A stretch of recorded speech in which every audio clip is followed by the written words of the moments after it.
All right, so are you ready to dive into the beat generation? Remember how you wanted to go deeper than the usual Well, stuff? absolutely. Let's do it.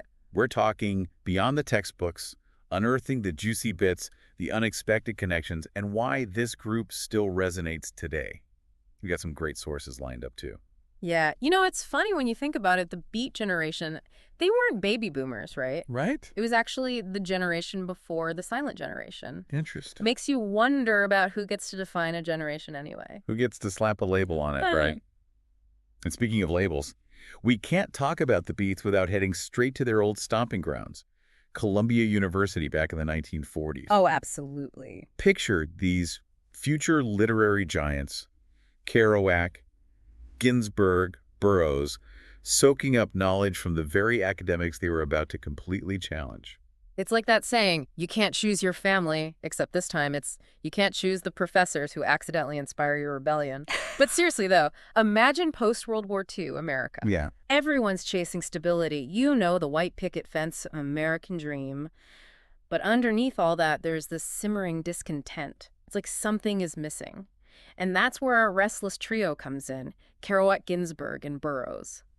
Bumping heads with professors like Lionel Trilling and Mark Van Doren, yearning for something more than what their Ivy League classrooms could offer. So it's more than just disagreeing with a professor's take on Shakespeare. They're pushing back against the whole system. Oh, yeah. How art should be made, how life should be lived. It's like they need that clash to define themselves. Exactly. It was a complete rejection of the status quo.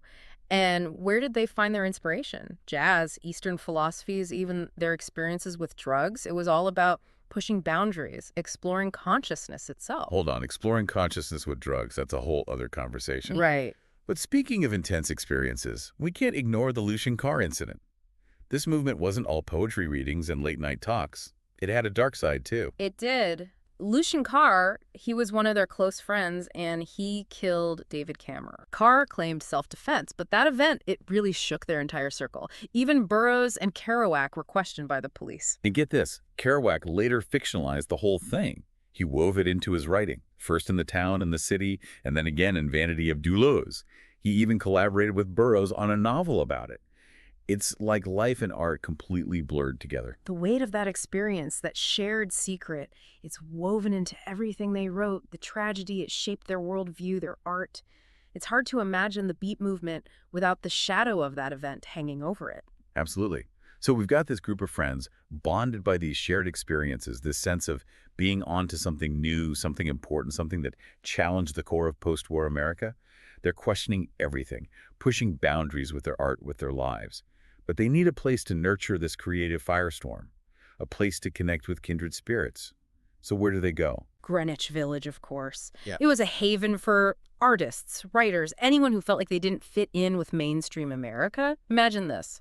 Cheap rent poetry readings in Washington Square Park, legendary spots like the San Remo Cafe and the Minetta Tavern. Greenwich Village, it was practically built to incubate the beat scene. It's like stepping into a time capsule of creative energy. And from what I was reading, it wasn't just the beats. The village was buzzing with all sorts of artists feeding off each other. Absolutely. Abstract expressionists like Jackson Pollock, Willem de Kooning, they were making waves, and the beats were right there in the thick of it.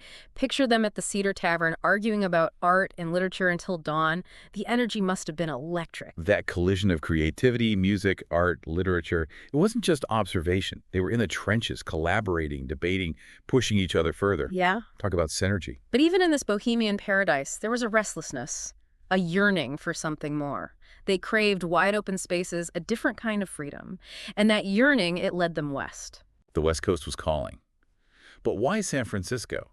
Was it just the cheaper rent again? Or was there something more? Well, I'm sure affordable living didn't hurt, but there was a different energy in San Francisco, something that drew them there. Think about Gary Snyder. He's often called the Thoreau of the Beats. He really embodied this deep connection to nature, to Eastern spirituality, and the Beats were drawn to that. And then there's that legendary Six Gallery reading in 1955. That's where Ginsberg first unleashes Howl. Oh, yeah. Talk about a seismic event. It's like their Big Bang moment. It's huge, right? Ginsberg just electrifies the room with Howl. It's raw, visceral, revolutionary. And controversial. I mean, we can't forget the obscenity trial that followed the publication of Howl the next year. Oh, right. Really shows you how much the Beats' work just completely unsettled the establishment. They were shaking things up. They were. And luckily for them, they had Lawrence Ferlinghetti and City Lights Bookstore on their side, fighting for their right to free expression. And they won. They did. A victory for free speech right there. Absolute. But it's interesting, though. We've got this image of the Beats as urban bohemians, right? But you mentioned Gary Snyder and his connection to nature. Right. What's up with that? It feels like a different side to the story. It is a side that's often overlooked. You see, Snyder wasn't about the smoky cafes. He was drawn to the wilderness. He found wisdom in the silence of the mountains. He really embodied that spirit of Thoreau, seeking solace and enlightenment in nature. Yeah. Remember Kerouac's The Dharma Bums? It's practically a love letter to Snyder and their adventures together out in the Pacific Northwest. Oh, right. Kerouac and Snyder's cabin escapades. Embracing the simplicity of nature.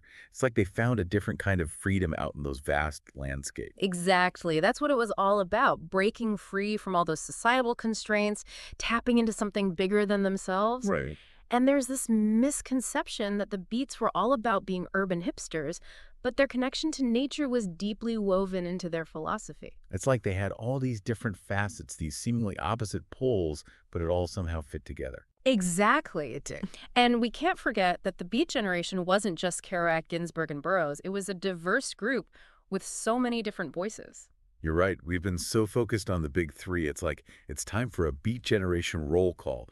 Who are some of the key figures we might not know as well? Well, for starters, we can't talk about the Beats without talking about the incredible women who were so central to the whole movement. Of course. Women like Hetty Jones, Diane DePrima, Carolyn Cassidy. Yeah. They were writers, artists, muses, confidants, the backbone of the movement, really, offering support, inspiration, and often holding things together behind the scenes. Their stories deserve to be heard. And what about Elise Cowan? Oh, Elise Cowan. Her story just always gets to me. Elise Cowan, a brilliant poet, part of their inner circle, but she struggled immensely and tragically took her own life way too young. So sad. It's heartbreaking. It reminds you that even with the pursuit of personal liberation, even with all the ideals the Beats championed, it didn't come without a cost. Right. It adds that layer of complexity. Yeah. This reminder that behind that romanticized image of the Beat Generation, there were real people grappling with very real challenges. Absolutely. And as long as we're broadening the picture, we have to mention the presence of Black writers like Bob Kaufman and Amiri Baraka. Yes. They brought such vital perspectives, really challenging the movement's limitations and enriching the conversation with their unique voices. It's like you're piecing together a mosaic, this vibrant tapestry of voices, each one adding a different shade, a different texture to the overall picture. Yeah. But they were all united by this shared desire to break free from convention, right? Yeah. To explore new ways of being and creating. Oh, absolutely. They wanted to find a new way of looking at the world. And don't forget the times they were living in. The Cold War, the threat of nuclear annihilation. These anxieties really permeated their work. It's no wonder they were seeking solace in Eastern philosophies like Buddhism. Yeah. Ideas of non-attachment, of seeking enlightenment through meditation. These really resonated with their desire for personal and spiritual liberation. It's like they were searching for meaning in a world that felt like it was on the brink. And speaking of searching, we have to address their experimentation with drugs. It's a big part of their story. It is, and it was more than just recreational for them. Right. They saw drugs as a way to break down barriers, to really explore the mind and expand their consciousness. Think of it as a quest for a different kind of truth. Okay. A way to shatter societal norms and access different levels of perception. It was clearly a double-edged sword for many of them, though. Oh, absolutely. Fueling their creativity, but also contributing to the downfall of some. It's a complicated issue.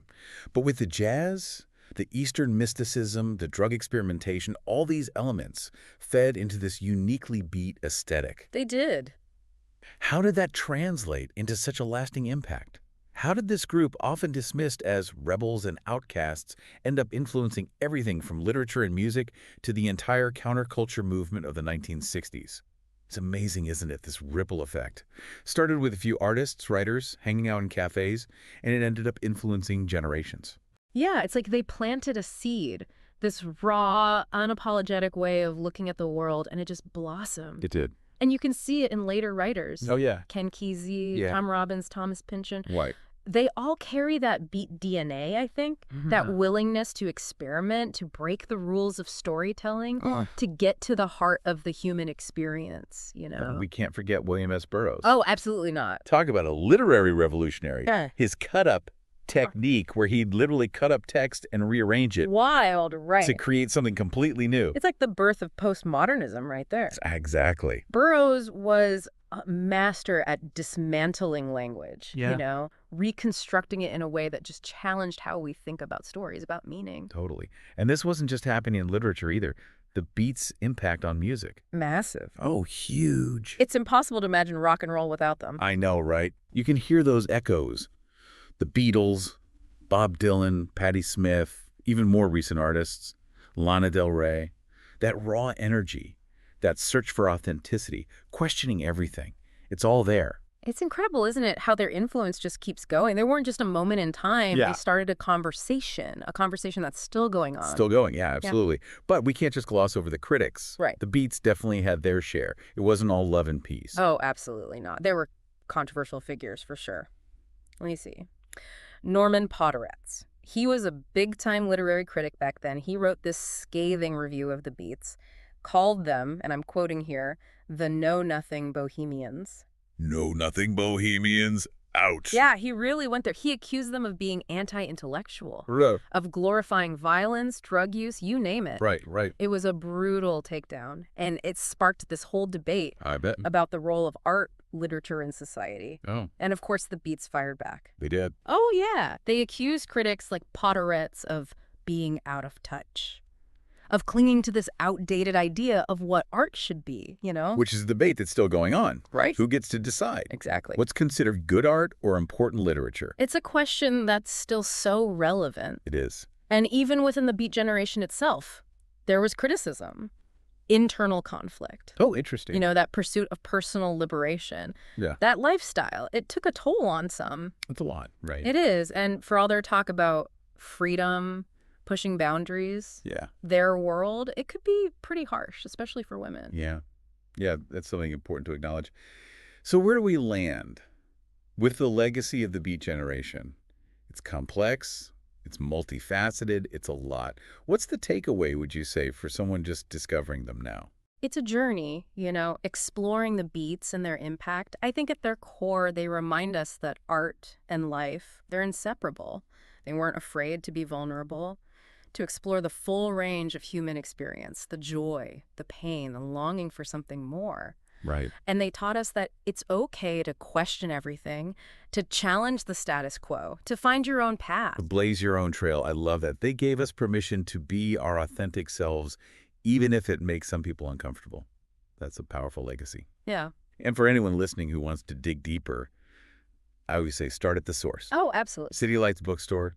Yeah. San Francisco. Still there. Still there. Amazing. A living testament. It is. To the Beat spirit. You know what? Grab a copy of Kerouac's on the road, too. Yes. But don't just read it. Experience it. Let it spark your own adventure, your own self-discovery. There you have it. Your roadmap to the Beat generation. Go on, get beat. Go forth and explore.